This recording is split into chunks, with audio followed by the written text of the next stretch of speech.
NEET UG 2026 के paper leak को लेकर इतना हंगामा हुआ और देखा जाए तो अब तक ये बवाल जारी ही है। और इन सब आलोचना और इतनी बड़ी लापरवाही के बाद भी री एग्जाम की डेट तो तय कर दी गई, लेकिन एनटीए कितनी सतर्क हुई, कितनी जिम्मेदार हुई, इसकी एक मिसाल भी महाराष्ट्र के एक छात्र के एडमिट कार्ड में साफ देखने को मिल गया। वो साफ बताता है कि एनटीए कितनी ज्यादा जिम्मेदार है। जहां छात्र ने एग्जाम सेंटर के लिए नागपुर, भंडारा और वर्धा जैसी जगह चुनी थी, लेकिन एजेंसी ने उसे हजारों किलोमीटर दूर सरहद पार अबू धाबी का सेंटर अलॉट कर दिया। परीक्षा में एक दिन बचा है, छात्र के पास ना तो पासपोर्ट है और ना ही वीजा। लेकिन यहाँ पासपोर्ट और वीजा की भी बात नहीं है, बात यहाँ पासपोर्ट और वीजा से ज्यादा की है। बात यहाँ एनटीए द्वारा की जा रही बार बार गलतियों की है। मामला महाराष्ट्र के नागपुर का है। यहाँ के एक छात्र अब्दुल्ला मोहम्मद तालिब ने परीक्षा केंद्र के लिए नागपुर, भंडारा और वर्धा जैसे लोकेशन दिए थे, लेकिन जब उसने अपना एडमिट कार्ड डाउनलोड किया तो वह हैरान रह गया। उसने शायद सोचा भी नहीं होगा कि वो इस तरीके से फॉरेन जाएगा। उसके एडमिट कार्ड में परीक्षा केंद्र नागपुर की बजाय यूएई यानी कि उसकी राजधानी अबू धाबी दिखा दिया, जिसके बाद परिवार एकदम दंग रह गया। एडमिट कार्ड में सेंटर का नाम लिखा था अबू धाबी इंडियन स्कूल। ये यूएई में भारतीय समुदाय के लिए ये एक नॉन प्रॉफिटेबल स्कूल है और एक प्राइवेट स्कूल है जहां पे सेंटर्स दिए जाते हैं। लेकिन सबसे बड़ी बात तो ये रही कि परीक्षा में सिर्फ कुछ ही घंटे बाकी हैं। छात्र के पास ना पासपोर्ट है, परिवार वाले हैरान हैं। ऐसे में विदेश जाकर परीक्षा देना संभव ही नहीं था। परिवार ने तुरंत एनटीए की हेल्पलाइन पर शिकायत दर्ज कराई। हालांकि नेशनल टेस्ट एजेंसी जो है विदेशों में रहने वाले भारतीय छात्रों को सुविधा के लिए उनकी अवेलेबिलिटी देखते हुए भारत से बाहर भी एग्जाम सेंटर देती है। और ऑल इंडिया रेडियो के एक रिपोर्ट के मुताबिक 2026 के लिए यूएई में 2 सेंटर्स ऐसे ही तय किए गए थे जहां पे ये री एग्जाम वापस से होने वाला था, द इंडियन हाई स्कूल और दूसरा शारजहां इंडियन स्कूल। अब देखा जाए तो इससे पहले कई बार अबू धाबी इंडियन स्कूल में ऐसे ही एग्जाम दिए गए थे और ये इतनी हैरानी की बात नहीं है। हैरानी तब हुई जब इस छात्र ने कुछ और कहा और उसको कुछ और मिला। इसीलिए एनटीए के सॉफ्टवेयर डेटाबेस में पहले से ही शायद मौजूद लिस्ट के मुताबिक उसको ये दे दी गई जानकारी। लेकिन इसके बाद क्या हुआ? सवाल तो ये है कि आखिर इतनी बड़ी गलती हुई कैसे, वो भी तब जब इतना बवाल मचा सिर्फ एक चीज को लेकर कि पेपर लीक कैसे हुआ। और जब री एग्जाम की बारी आई तो फिर से यही देखने को मिलता है। पर सवाल यह है कि आखिर इतनी बड़ी गलती फिर से हुई कैसे? जहां अबू धाबी सेंटर का दूर दूर तक नामो निशान नहीं होना चाहिए था, वहां छात्र को जाना पड़ेगा। और इंटरेस्टिंग बात ये तो देखिए, ये एक अकेला मामला नहीं था। भुवनेश्वर की एक ऐसी छात्रा संजना संजनी को भी एक शहर से दूसरे शहर में सेंटर दे दिया गया, यानी कि भुवनेश्वर से देहरादून। हालांकि बाद में दोनों ही मामलों में गलती की सुधार कर ली गई है, लेकिन इतने बड़े और महत्वपूर्ण एग्जाम में जिसको लेकर इतना विवाद हुआ, पेपर लीक के चलते एग्जाम रद्द कर दिया गया, स्टूडेंट्स ने जिसकी वजह से सुसाइड तक किया। आज तक एजुकेशन मिनिस्टर के इस्तीफा को लेकर आज भी प्रोटेस्ट जारी है। उसमें ऐसी चूक ये बताता है कि एनटीए कितनी लापरवाह है। और ये मामला एक बार फिर एनटीए को सवालों के घेरे में खड़ा करता है। आखिर इतनी बड़ी गलतियां हुई कैसे? और अब इस मामले में इतनी तुल पकड़ ली है, इतनी ज्यादा चर्चा हो रही है कि इस मामले में लोकसभा में नेता विपक्ष राहुल गांधी का रिएक्शन भी सामने आया है। राहुल गांधी ने एक्स पर लिखा कि नागपुर का एक बच्चा 1 महीने से नीट री एग्जाम की फिर से तैयारी कर रहा था, ये सोचकर कि शायद अब कोई गलती ना हो। कल परीक्षा से ठीक एक दिन पहले उसने एडमिट कार्ड डाउनलोड किया और उसका सेंटर निकला अबू धाबी। उनका ये कहना है कि ना तो छात्र के पास पासपोर्ट है और ना ही परिवार के पास फॉरेन भेजने के लिए पर्याप्त पैसे हैं, और अगर पैसे हों भी तो अब शायद वक्त ही नहीं बचा। वो रात भर रोता रहा और परीक्षा देने से उसने मना करा। क्या अब इस तनाव का कल्पना कोई कर सकता है? राहुल गांधी ने सीधा सवाल पूछा कि आखिर ऐसा हुआ तो हुआ कैसे? कल किसी भी छात्र को सेंटर तक ना पहुंच पाने की शिकायत नहीं होनी चाहिए। एनटीए असल में देश के बच्चों और उनके माता पिता का सिर्फ धीरज टेस्ट कर रहा है, पेशेंस टेस्ट कर रहा है। जो सिस्टम एक बच्चे को अपने ही शहर में एक सेंटर नहीं दे सकती है, उसे उल्टा विदेश भेज रही है। उसे परीक्षा करवाने का कोई हक ही नहीं बनता। कांग्रेस नेता ने यह भी कहा कि कोटा में मैंने यही कहा था। यह अब शिक्षा व्यवस्था नहीं रही, यह एक पूरी पीढ़ी के पैसे, समय और मानसिक शांति की वसूली है। हमारे बच्चों के भविष्य के साथ जो हो रहा है वो जुआ खेलने से कम नहीं है। वो एक संवेदनशील, जिम्मेदार और जवाबदेही शिक्षा व्यवस्था और परीक्षा के अधिकारी हैं, जो हम उन्हें प्रोवाइड ही नहीं करवा पा रहे। इसके बाद महाराष्ट्र सरकार के पूर्व मंत्री और कांग्रेस नेता डॉक्टर अनीस अहमद का भी बयान सामने आया है। उन्होंने इस पूरे मामले पर नाराजगी जताई है। उनका यह कहना है कि एनटीए ने परीक्षा व्यवस्था की धज्जियां उड़ा दी हैं। उन्होंने मांग की है कि छात्र के लिए तुरंत जो भी हो सके वो किया जाए, एडमिट कार्ड को बदला जाए।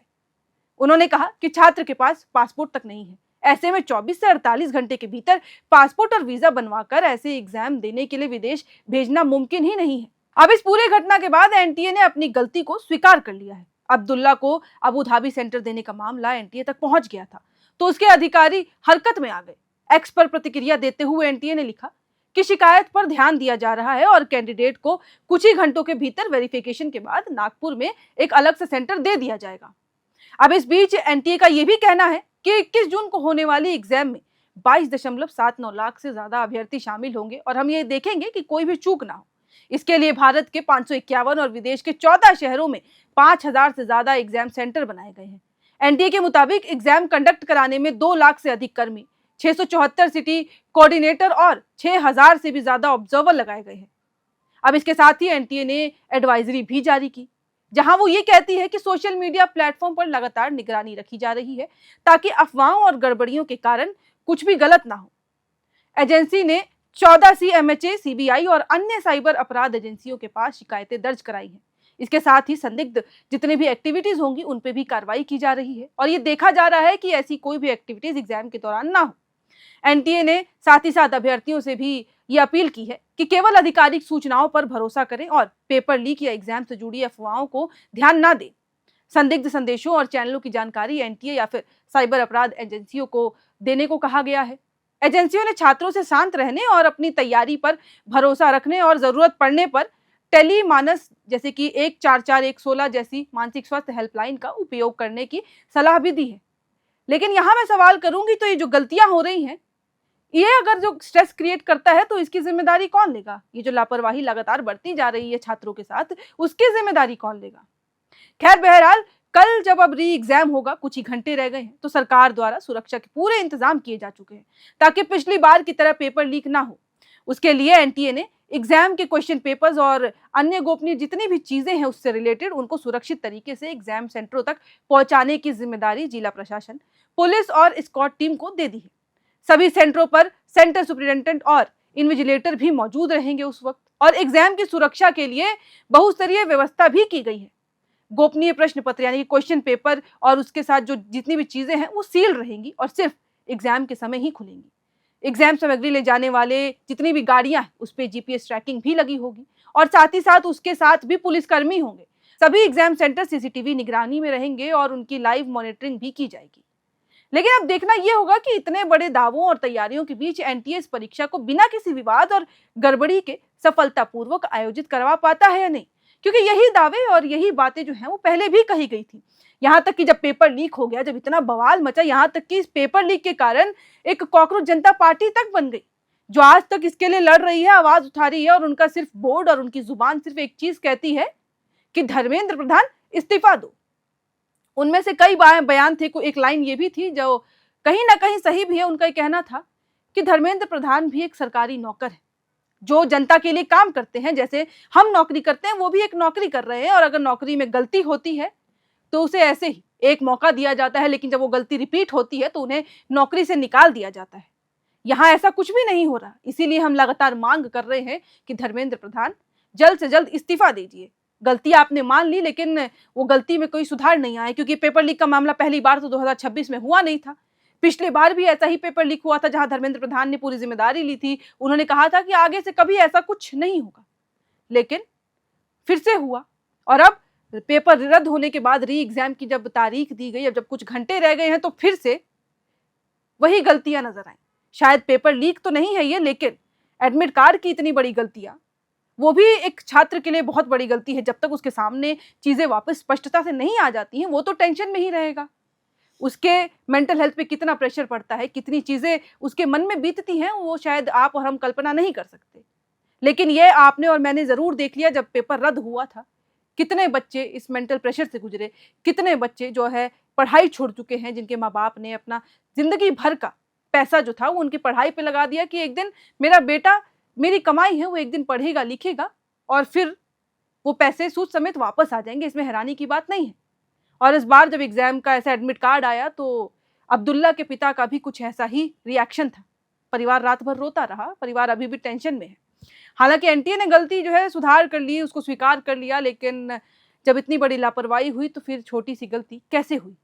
फिलहाल अब कुछ ही घंटों में री एग्जाम होने वाला है। कल भी हम नजर बनाए रखेंगे क्या कुछ होगा, क्या अपडेट्स आती है, क्या एनटीए इस बार सक्सेसफुली एग्जाम कंडक्ट करा देगा। इस पे सबकी नजरें टिकी हुई हैं, इस पे कॉकरोच जनता पार्टी के समर्थकों की नजरें टिकी हुई हैं, क्योंकि उनका एक केवल मोटो सिर्फ यही था कि नीट में पेपर लीक कैसे हुआ। फिलहाल इस वीडियो में इतना ही।